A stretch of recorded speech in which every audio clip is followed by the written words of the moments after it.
Canada is about to play one of the most psychologically complex games in their football history, and most people watching won't even notice what's really happening on that pitch. This video is about the hidden mental battle underneath Canada's home World Cup. Everyone talks about home advantage like it's simple. Your fans show up, you play better, you win. But the actual psychology here is way more complicated than that, and honestly, a lot more interesting. I've gone deep on the research behind this, and what I found flips a lot of the conventional wisdom on its head. So let me walk you through what's really going on inside Canada's heads, and Qatar's, when that whistle blows in Vancouver. Let's start with something that sounds like a small detail but is actually massive. The biggest measurable source of home advantage in football isn't the players getting fired up by their crowd, it's the referee. Studies have shown repeatedly that officials unconsciously favor the home side, fewer fouls called against them, more borderline decisions going their way, because a roaring crowd creates psychological pressure on the person with the whistle. The referee isn't immune to the noise, nobody is. So when 50,000 Canadians are losing their minds in the stands, they're not just cheering for their team. They're quietly tilting every 50-50 call in Canada's direction without anyone in the stadium realizing it.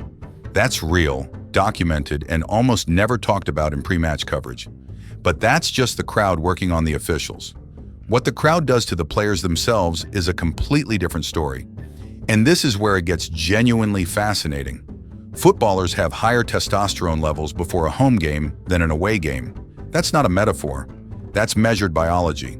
It's basically an evolutionary defend your territory response.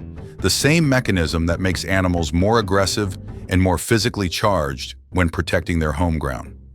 Canada won their last 4 home games in Vancouver, scoring 17 goals. That's not just familiarity and comfort. That's a body that is chemically primed to fight. Qatar, walking into that stadium as the visitors, don't get that boost. They're the intruders from a biological standpoint, and their bodies know it. So you've got Canada with the crowd tilting the referee and a physiological edge built into the home environment. Sounds like a clean advantage, right? Here's where it gets complicated. The same crowd that lifts you can suffocate you the second things start going wrong. There's a concept in sports psychology called social facilitation versus social inhibition. And the basic idea is this: an audience makes you better at things you're already confident and well drilled at, but it amplifies anxiety when you're under pressure and the task is complex. So a home crowd is rocket fuel for a team that's flowing and free. But the moment there's doubt, the moment a chance goes wide or a goal gets conceded, that energy can curdle into something really heavy, really fast. The crowd stops feeling like support and starts feeling like expectation. And expectation is a different animal entirely. History is pretty brutal on this point.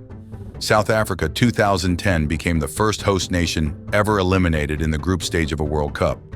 Brazil 2014, the favorites playing at home, lost 7-1 to Germany in the semifinal. One of the most stunning psychological collapses in the history of sport. The whole nation watching, nowhere to hide, no escape from the weight of what everyone expects. Canada are co-hosts and they need this result. That's a version of the same weight, and it doesn't matter how talented you are. That weight is real, and it has broken better teams than this. Now here's the part that almost nobody in the pre-match coverage is saying, and I think it's the most important thing to understand going into this game. All of that psychological pressure sits almost entirely on Canada. Qatar, the visitors, the outsiders, the team nobody expects anything from, they get the opposite effect. A hostile crowd can actually unify an underdog. It creates this siege mentality, an us against the world feeling that strips away fear and frees players up to just go and play. The same stadium that's pressing down on Canada can actually liberate Qatar. Home advantage isn't one direction, it's a trade-off, and the team carrying zero expectations often plays looser and more dangerously than the favorite who has everything to lose. That's exactly why favorites at home lose more often than people expect, and why this game is genuinely unpredictable no matter what the pre-match noise tells you. So if you're watching this game and you want to know what to actually look for, watch Canada's body language in the first 20 minutes. If they're moving freely, pressing high, and the crowd is feeding them, the biological and psychological advantages are all firing at once, and Qatar are in serious trouble. But if Canada look tight, if the first big chance goes begging and the crowd gets quiet, watch how fast that energy shifts. That's the tipping point. And once it tips, it's very hard to pull back. If you're into this kind of stuff, the psychology underneath the football, the things that actually decide games before tactics even come into it, there's a lot more on this channel worth watching. Subscribe if you haven't already, because we go places most football coverage doesn't bother going. And genuinely, drop a comment below. Do you think home advantage helps Canada more than it hurts them? Or is the expectation the bigger factor? I'm curious what people think, and it's the kind of debate that's worth having. Here's what we actually know after all of this. Home advantage is real, but it's not simple. The crowd tilts the referee. The biology changes the player. But expectation can poison both of those things if the game doesn't go the way the crowd needs it to go. Canada have a genuine edge walking into Vancouver, and a genuine psychological burden that Qatar simply don't carry. The team that manages that tension better won't just win the game. They'll prove something about themselves that no pre-match analysis can predict. That's what makes this worth watching.